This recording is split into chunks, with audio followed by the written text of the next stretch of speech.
વર્તુળને કેટલા સ્પર્શકો હોય? વર્તુળને અનંત સ્પર્શકો હોય, એટલે કે અસંખ્ય સ્પર્શકો હોય. ધારો કે એક વર્તુળ છે, એને આપણે અસંખ્ય રીતે સ્પર્શક દોરી શકીએ. આ એક સ્પર્શક છે, આ બીજો સ્પર્શક છે, આ ત્રીજો સ્પર્શક છે. આવા આપણે અસંખ્ય સ્પર્શકો દોરી શકીએ, કારણ કે વર્તુળને અસંખ્ય બિંદુ હોય છે અને દરેક બિંદુમાંથી આપણે એક સ્પર્શક દોરી શકીએ છીએ. એટલે કે વર્તુળને આપણે અસંખ્ય સ્પર્શકો દોરી શકીએ. હવે આ પ્રશ્ન એ રીતે પૂછ્યો હોય કે વર્તુળને આપેલા બિંદુએ કેટલા સ્પર્શકો દોરી શકીએ છીએ, તેનો જવાબ 1 આવશે. કારણ કે માની લો કે આપેલું બિંદુ કોઈ P છે, તો P બિંદુમાંથી માત્ર એક જ સ્પર્શક દોરી શકાય. ક્વેશ્ચન નંબર 2, ખાલી જગ્યાઓ પૂરો. પ્રશ્ન નંબર 1, સ્પર્શક વર્તુળને ખાલી જગ્યા બિંદુમાં છેદે છે. સ્પર્શક છે એ વર્તુળને એક જ બિંદુમાં છેદે છે.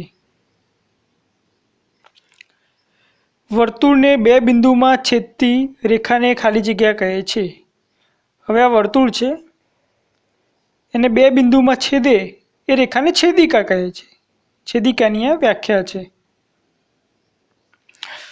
વર્તુળને વધુમાં વધુ ખાલી જગ્યા સમાંતર સ્પર્શક હોય. હવે આ એક ઇન્ટરેસ્ટિંગ ક્વેશ્ચન છે. માની લો કે આ વર્તુળનો એક સ્પર્શક છે.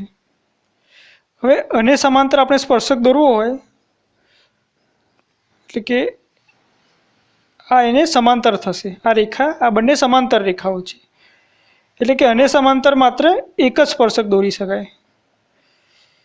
એટલે બે સમાંતર હોય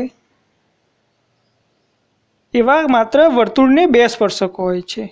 એટલે કે વર્તુળને વધુમાં વધુ બે સમાંતર સ્પર્શકો હોય. આ વર્તુળ છે, એને વધુમાં વધુ બે સમાંતર સ્પર્શકો હોય. વર્તુળ અને સ્પર્શકના સામાન્ય બિંદુને ખાલી જગ્યા કહે છે. આ સામાન્ય બિંદુ જે છે એને આપણે સ્પર્શ બિંદુ કહે છે. સ્પર્શ બિંદુ.